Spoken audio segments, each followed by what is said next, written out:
সুপ্রিয় শিক্ষার্থীরা, তোমরা সবাই সুস্থ সবল আছো এই প্রত্যাশায় আজকে আবারও অনলাইন ক্লাস শুরু করতেছি তোমাদের মাঝে।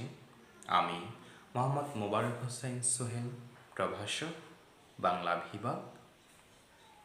প্রিয় শিক্ষার্থীরা, আমরা প্রতি ক্লাসের ন্যায় এই ক্লাসেও একটি কবিতা নিয়ে আলোচনা করব। আজকের কবিতা আমাদের ফেব্রুয়ারি 1969 শামসুর রাহমান কবিতাটি লিখেছেন। তাহলে আজকের কবিতাটি হচ্ছে আমাদের ফেব্রুয়ারি 1969 শামসুর রাহমান। অনেকে শামসুর রহমান লেখেন, না, রহমান না, তিনি এখানে লিখছেন রাহমান। কি হবে? রাহমান, রহমান হবে না। তাহলে রহমান না লিখে আমরা কি লিখব? শামসুর রাহমান লিখব। প্রিয় শিক্ষার্থীরা, তোমাদের বাংলা প্রথম পত্রে বেশ কিছু কবিতা আছে, 12টি কবিতা আছে। তো এর মধ্যে ফেব্রুয়ারি 1969 সাল, এই কবিতাটি একটা রাজনৈতিক কবিতা। এই কবিতাটি লিখেছেন শামসুর রাহমান। আমরা কবিতাটি লেখা যাওয়ার পূর্বে কবি সম্পর্কে একটু 2-4টি কথা বলি। কবি শামসুর রাহমান 1929 খ্রিস্টাব্দের 23শে অক্টোবর ঢাকায় জন্মগ্রহণ করেন। কোথায় জন্মগ্রহণ করেছেন? ঢাকায়। কত সালে? 1929 সালে। তাঁর পৈতৃক নিবাস নরসিংদীর পাহাড়তলী গ্রামে।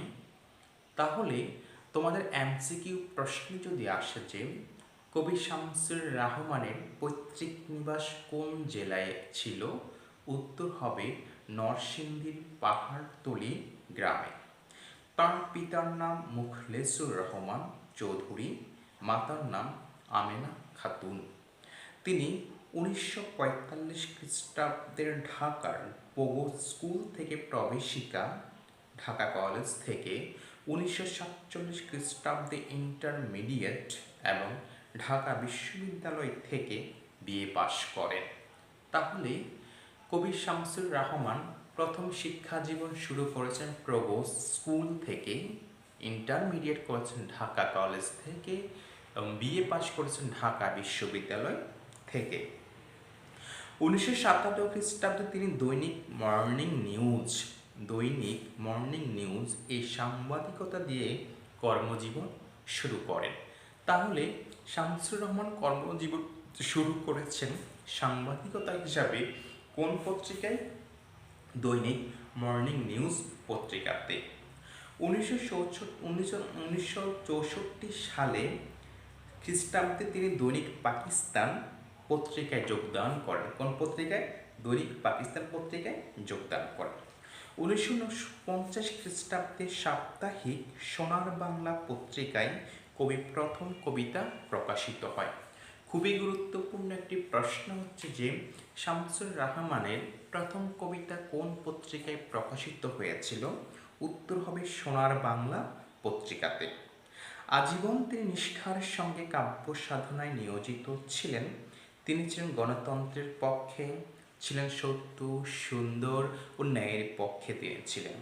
রাষ্ট্রভাষা আন্দোলন থেকে শুরু করে স্বাধীনতা যুদ্ধ পরবর্তী সকল গণতান্ত্রিক আন্দোলনের প্রতি অকুণ্ঠ সমর্থন তাঁর কবিতাকে করেছে অনন্য বৈশিষ্ট্য মণ্ডিত। নগর জীবনের যন্ত্রণা, একাকিত্ব, পারিবারিক ও সামাজিক বন্ধন ইত্যাদি তাঁর কবিতার লক্ষণীয় বৈশিষ্ট্য। তাহলে কবি শামসুর রহমানের কবিতার প্রধান বৈশিষ্ট্য হচ্ছে কি? নগর জীবনের যন্ত্রণা, একাকিত্ব, পারিবারিক ও সামাজিক বন্ধন ইত্যাদি হচ্ছে তার কবিতার কি মূল বিষয়। শামসুর রহমান উল্লেখযোগ্য কিছু কাব্যগ্রন্থ, তিনি অনেক কাব্যগ্রন্থ লিখেছেন, বেশ অনেকগুলি লিখেছেন। তার মধ্যে উল্লেখযোগ্য কয়েকটি বলি। প্রথম গান দ্বিতীয় মৃত্যুর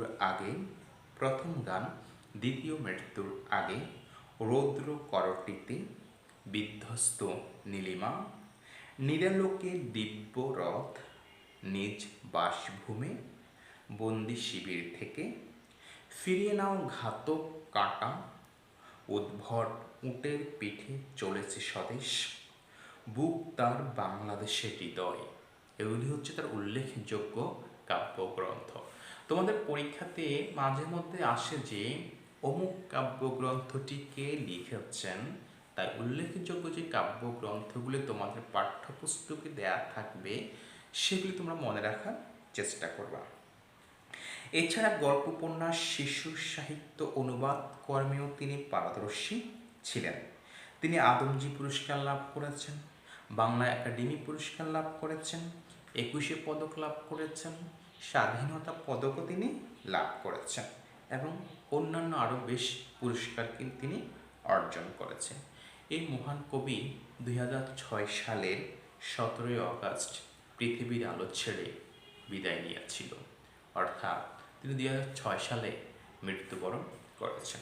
তাহলে আমরা কবি সম্প্রদায়ের জন্মসালটা জেনেছি, জন্মের যে জায়গাটা সেটা জেনেছি, তার পৈতৃক নিবাস জেনেছি, তার শিক্ষা জীবন আমরা জেনেছি, তিনি প্রথম কোন পত্রিকায় প্রথম লেখা প্রকাশিত হয়েছে সেটাও আমরা জেনেছি, এবং তিনি কোথায় মৃত্যুবরণ করেছেন, কত সালে মৃত্যুবরণ করেছেন আমরা সেটাও ইতিমধ্যে জেনেছি। প্রিয় শিক্ষার্থীরা, খুবই গুরুত্বপূর্ণ একটা প্রশ্ন হচ্ছে যে এই যে কবিতাটি ফেব্রুয়ারি 1969 যে কবিতাটি নেওয়া হয়েছে কোন কাব্যগ্রন্থ থেকে? কবিতাটি নেওয়া হয়েছে শামসুর রহমান নিজ বাসভূমে কাব্যগ্রন্থ থেকে। কি কাব্যগ্রন্থ থেকে?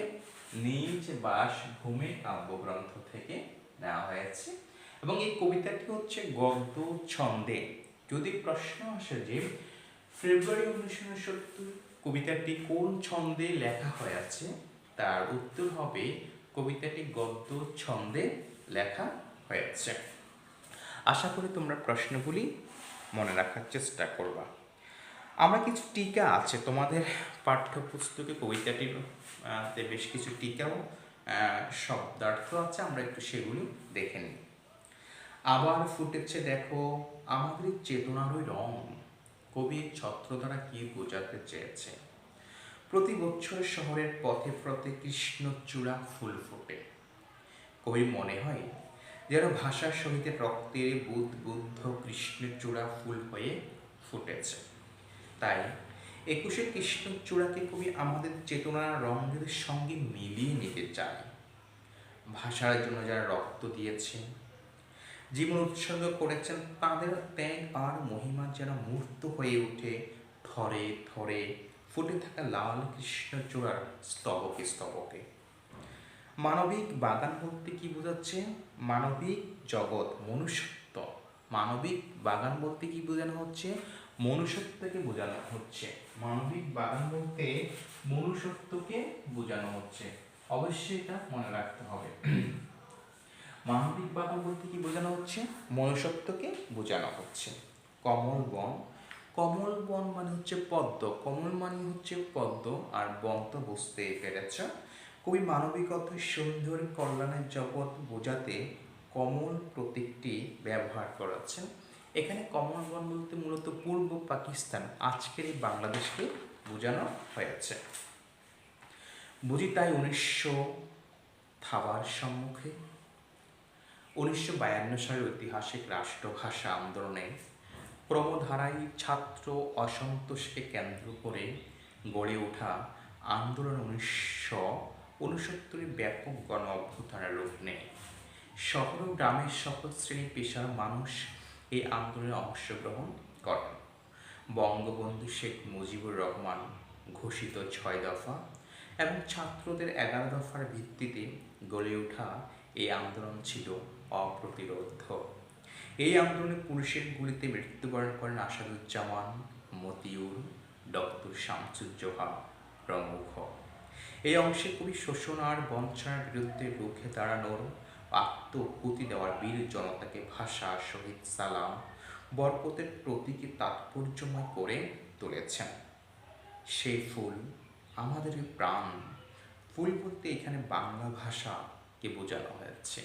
ফুল বলতে বাংলা ভাষাকে বোঝানো হয়েছে। প্রিয় শিক্ষার্থীরা, আমি এই কবিতাটিরও পাঠ পরিচিতি তোমাদেরকে একটু পড়ে শোনাচ্ছি। ফেব্রুয়ারি 1969 শীর্ষক কবিতাটি কবি শামসুর রাহমান নিজ বাসভূমে কাব্যগ্রন্থ থেকে চয়ন করা হয়েছে। ফেব্রুয়ারি 1969 দেশপ্রেম, গণজাগরণ ও সংগ্রামী চেতনার প্রতীক।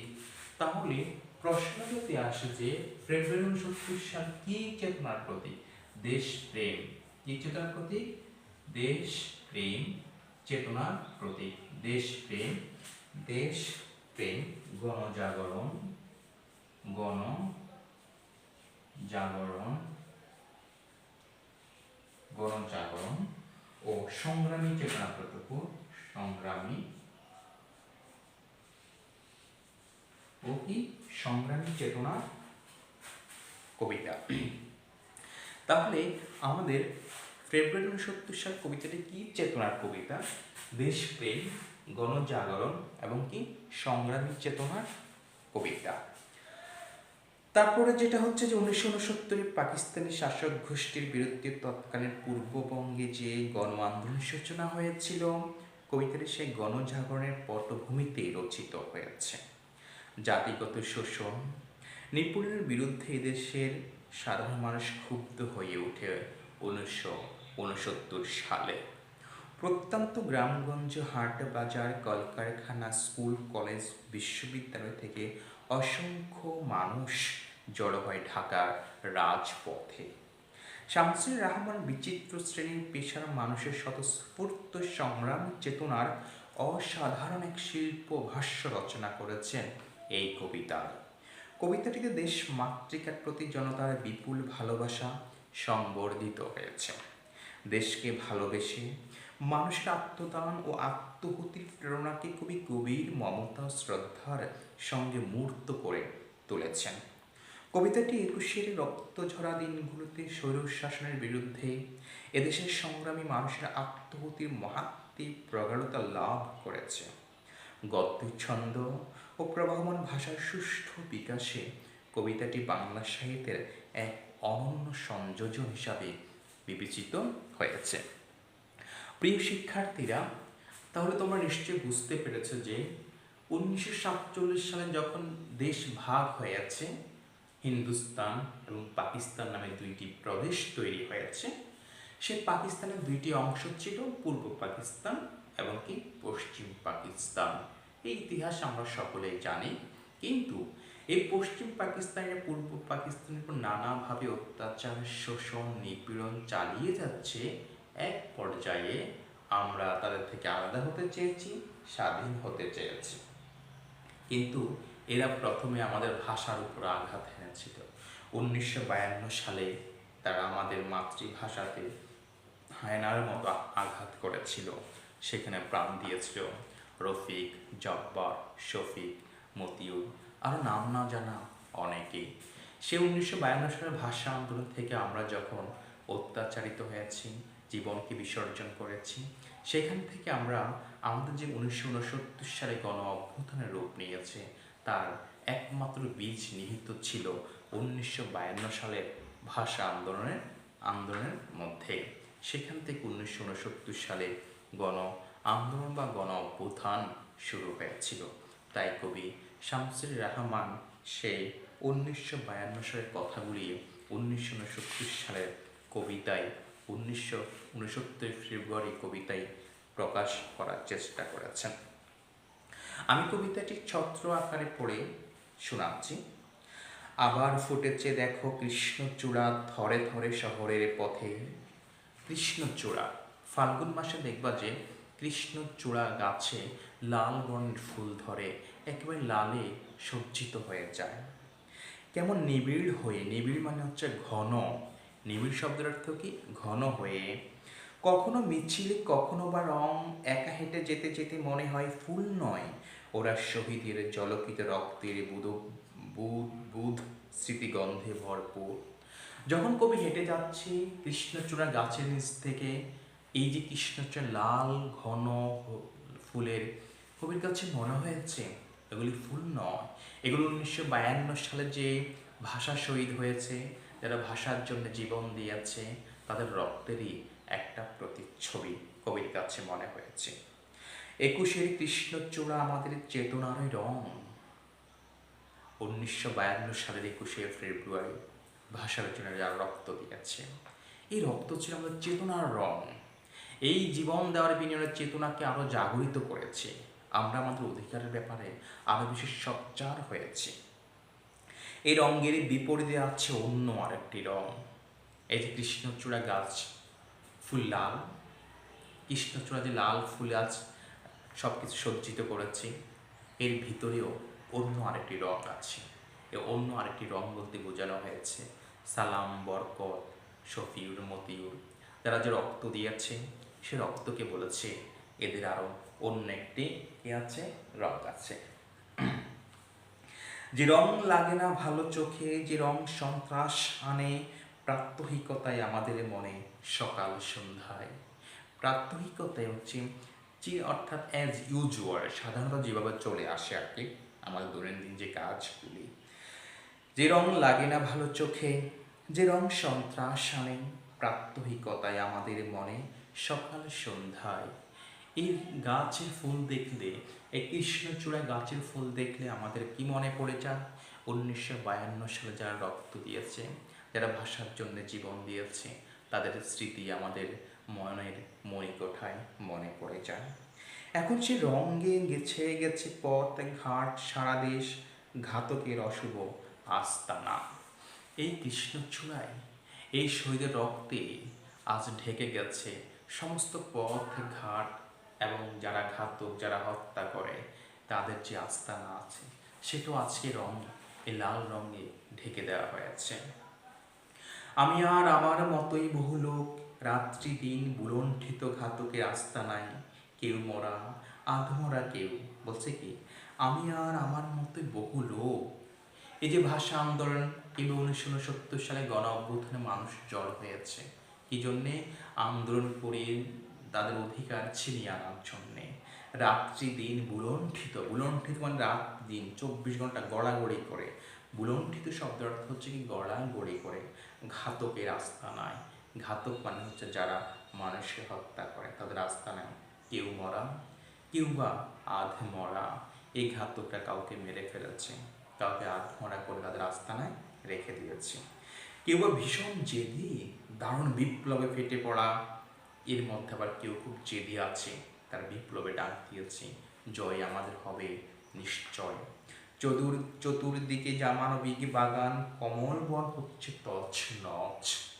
এই ঘাতকরা, মানবিক বাগান মানে হচ্ছে মনুষ্যত্ববোধ, তারা মনুষ্যত্ববোধটাকে তছনছ করে দিচ্ছে। তাদের মধ্যে কোনো মনুষ্যত্ববোধ নেই। দারুণ বিপ্লব ফেটে পড়া, চতুর্দিকে মানবিক বাগান, কমল বন হচ্ছে তছনছ। কমল বন বলতে আমাদের পূর্ব পাকিস্তান, বর্তমান বাংলাদেশকে বোঝাচ্ছে যে এই বাংলাদেশকে তারা তছনছ করে দিচ্ছে। এরা কারা? পাকিস্তানি হানাদার বাহিনীরা। বুঝি তাই 1969-ও আবার সালাম নামে রাজপথে শূন্য তোলে ফ্ল্যাগ, বরপদ বুক পাতে ঘাতকের থাবার সম্মুখে। 1952 সালে যখন সালাম কি করেছে? রক্ত দিয়েছে, জীবন দিয়েছে। বরকত জীবন দিয়েছে, তার রক্ত দিয়েছে ভাষার জন্যে। ঠিক 1969 সালেও তাদের মধ্যে কাউকে চাচ্ছে যারা রক্ত দিয়ে 1969 সালকেও কি করবে? ছিনিয়ে আনবে। তাই বলেছে আবার সালাম নামে রাজপথে শূন্যে তোলে ফ্ল্যাগ, বরপথে বুক পাতে ঘাতকের থাবার সম্মুখে। সালামের চোখ আজ আলোচিত ঢাকা, সালামের মুখ আজ তরুণ শ্যামল পূর্ব বাংলা। দেখলাম রাজপথে, দেখলাম আমরা সবাই জনসাধারণ। এই যে সালাম, বরকত, শফিউর, যারা ভাষা আন্দোলনকে জয় করেছে, যারা ভাষা আন্দোলন করে মাতৃভাষাকে রক্ষা করেছে, আজকে এরাই আমাদের বাংলাদেশের প্রতিচ্ছবি। এরাই বাংলাদেশের তাকালে এদের ছবি দেখা যাবে। এদেরই বিনিময়ে আমরা একটা স্বাধীন সার্বভৌম দেশ পেয়েছি। এদেরই বিনিময়ে আমরা বাংলা ভাষায় কথা বলতে পেরেছি। তাই বলেছে সালামের মুখ আজ তরুণ শ্যামল পূর্ব বাংলা। দেখলাম রাজপথে, দেখলাম আমরা সবাই জনসাধারণ। আমরা সবাই দেখেছি সেই দিবসে আন্দোলন, কারা অতপ্রতভাবে স্বতঃস্ফূর্তভাবে অংশগ্রহণ করেছে। দেখলাম সালামের হাত থেকে নক্ষত্রের মতো জড় অবিরত অবিনাশী বর্ণমালা। অবিরত, বিরতিহীন অবিনাশী, ধ্বংস যাকে করা যাবে না, যাকে নাশ করা যাবে না। আমাদের দুঃখেরই বর্ণমালা যে আছে, ব্যঞ্জন বর্ণ, স্বরবর্ণ যেগুলি আছে, এগুলি তো কখনো নাশ করা যাবে না, এগুলি কখনো ধ্বংস করা যাবে না। এগুলি আমরা কাদের মাধ্যমে অর্জিত হয়েছে? ভাষার শহীদের মাধ্যমে আমরা এগুলি অর্জন করতে পেরেছি। তাই দেখলাম সালামের হাত থেকে নক্ষত্রের মতো ঝরে অবিরত অবিনাশী বর্ণমালা, আর বরকত বলে ঘাড় ছাড়নে, এখনো বীরের রক্তে দক্ষিণী মাতার অশ্রু জলে, ফুটে ফুল বাস্তবের বিশাল চত্বরে। এই যে ভাষা শহীদের বিনিময়ে আমরা মাতৃভাষাকে অর্জন করতে পেরেছি, সে 1952 সালের আন্দোলনকে ঘিরে 1969 সালের বঙ্গবন্ধু শেখ মুজিবুর রহমানের 6 দফা, ছাত্রদের যে 11 দফা মিলে 1969 সালে গণ অভ্যুত্থান শুরু হয়েছে। সেই গণ অভ্যুত্থানও সালাম বরকত নামে অনেকে জীবন বিসর্জন করেছে। আমরা জানি সে 1969 সালে আসাদুজ্জামান মৃত্যুবরণ করতে হয়েছে। রাজশাহী বিশ্ববিদ্যালয়ের রসায়ন বিভাগের প্রফেসর ডক্টর শামসুজ্জোহাকে প্রাণ দিতে হয়েছে। তাদেরকে তিনি সালাম বরকতের সাথে তুলনা করেছেন।